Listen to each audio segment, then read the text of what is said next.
Hello my friends, John LaRuffa here with another Unbiased unboxing, and in this episode we're going to take a look at Pandemic Iberia.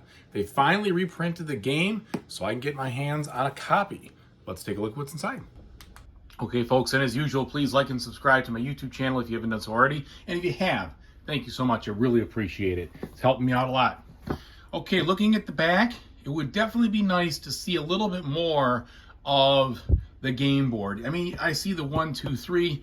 Yeah, that's okay, but even though I've played Pandemic before, and many times, and other ones like it, I couldn't really tell all what I was getting in this.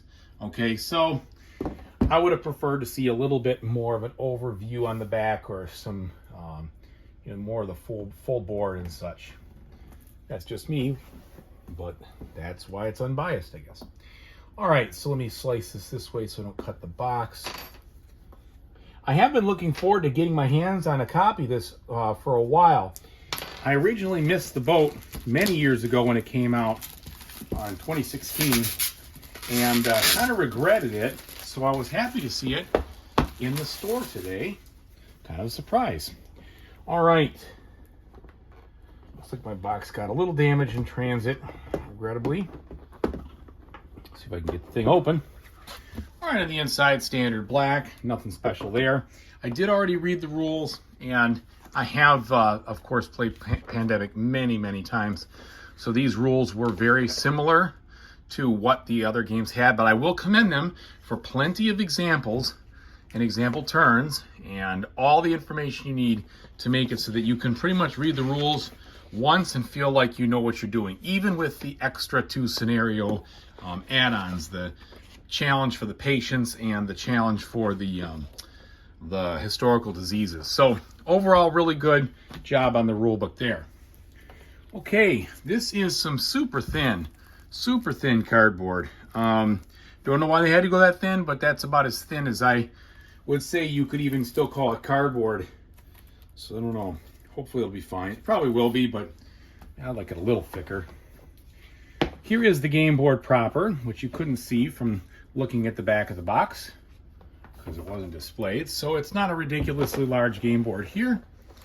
And it looks like, you got your 4 different colors for the regions. You've got your escalation track with the outbreaks, and you have the outbreak track, pardon me, and then, escalation from the diseases and the usual Pandemic look to it, but it does look nice. I mean, it has a nice old world feel to it, which is cool. So I do like that. Component-wise, pretty much standard here. You have all of the wooden cubes that you'd come to expect. Some wooden research-looking microscopes as you research the diseases. Some wooden pawns.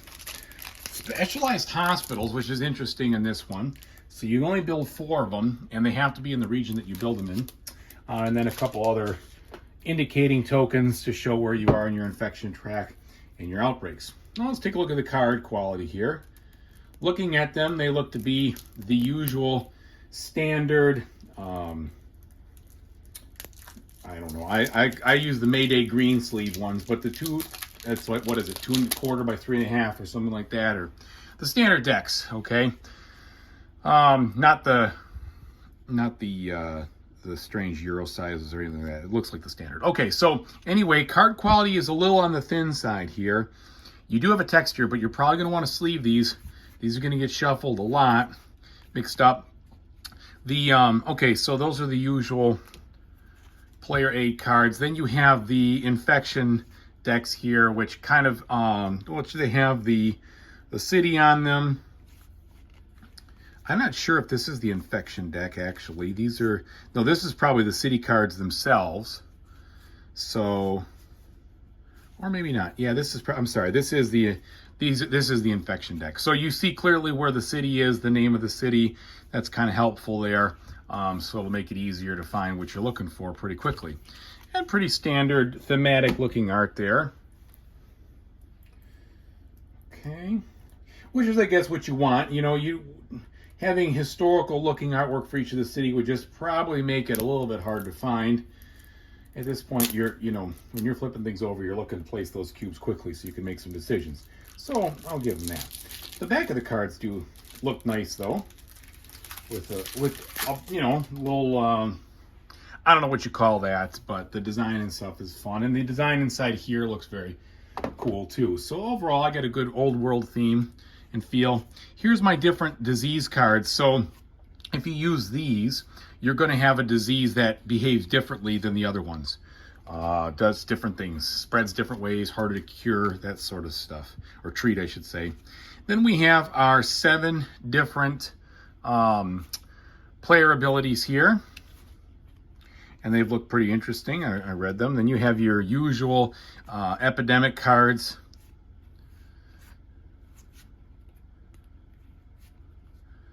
Okay, I don't know why they all say introduction, because I don't know.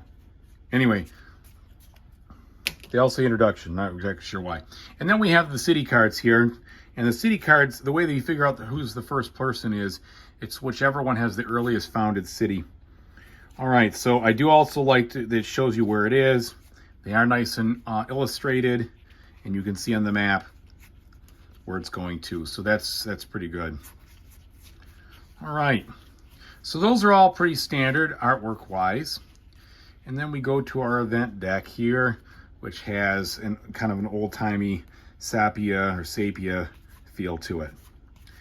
All right, so that's pretty much it. I'm very much looking forward to giving this one a try. I've been waiting many years to give it a try. Haven't been able to, so we'll see how it goes. Anyway, thanks again for watching, everybody. I really appreciate it. Whatever you play in the future, I hope you have a fantastic time doing it. Take it easy, everybody.